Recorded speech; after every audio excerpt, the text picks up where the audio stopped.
ಕಾನೂನು ಚೌಕಟ್ಟು ಅಂತ ನೀವು ಅದನ್ನು ತಗೊಳ್ಬೇಕಂತ ಜವಾಬ್ದಾರಿ ನಿಮ್ಮದು ಮೇಲೆ ಅಂತ ಇದೆ. ಈಗ ಎಲ್ಲರೂ ನಮ್ದೇನಿಲ್ಲ ಅಂತಾರೆ, ನಿಮ್ಮ ಮೇಲೆ ಟಾರ್ಗೆಟ್ ಇದ್ದಾರೆ, ನಿಮ್ಮಲ್ಲೇ ಟಾರ್ಗೆಟ್ ಇದ್ದಾರೆ ಅಂತಂದರೆ ಎಲ್ಲರೂ ಕಂಟ್ರೋಲ್ ಮಾಡಿ ಕಾನೂನು ಚೌಕಟ್ಟಿಂದ ಅದನ್ನು ನೀವು ಮಾಡಲೇಬೇಕು.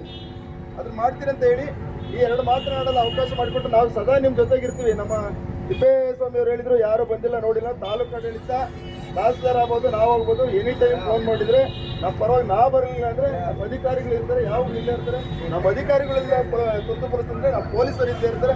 ದಯವಿಟ್ಟು ನಮ್ಮ ತಾಲೂಕು ಆಡಳಿತ ಇರ್ತದೆ, ಅನ್ಯತಾ ತಿಳಿಯಕ್ಕೆ ಹೋಗ್ಬೇಡಿ. ನಿಮ್ಮ ವರದಿ ವಿವಿಧವಾದ ಬೇಡಿಕೆಗಳು ಏನು ನೀವು ಕೊಟ್ಟಿದ್ದೀರಾ, ನೀವು ಸ್ಲಿಪ್ ಏನು ಪ್ರಿಂಟ್ ಮಾಡಿದ್ರಾ, ನೀವು ಮಾಡಿದ ದಿವಸದಿಂದ ಈಗಾಗಲೇ ನಾವು ಕಳಿಸ್ಕೊಟ್ಟಿದ್ದೀವಿ. ನಿರಂತರವಾಗಿ ಮಾಡ್ತಾ ಇದ್ದಾರಂತ ಸೂಕ್ಷ್ಮ ಪ್ರತಿ ದಿವಸ ನಮ್ಮ ಎಸ್ ಪಿ ಸಾಹೇಬರಿಗೆ ನಾವು ತಿಳಿಸಿದ್ದೀವಿ. ನಮ್ಮ ಎಸ್ ಪಿ ಸಾಹೇಬ್ ಐದು ಸಾಹೇಬರು DG ಕಂಟ್ರೋಲ್ ಇರ್ತಾರೆ, ಅಲ್ಲಿಂದ ಗೌರ್ಮೆಂಟ್ ಹೋಗ್ತಾ ಇದೆ. ಖಂಡಿತ ಎಲ್ಲೂ ಮುಟ್ಟಿಲ್ಲ ಅಂತಲ್ಲ, ಸರ್ಕಾರಕ್ಕೆ ಈ ವಿಚಾರ ಮುಟ್ಟಿದೆ. ಇಷ್ಟೊಂದು ಹೇಳಕ್ಕೆ ಇಷ್ಟಪಡ್ತೀನಿ.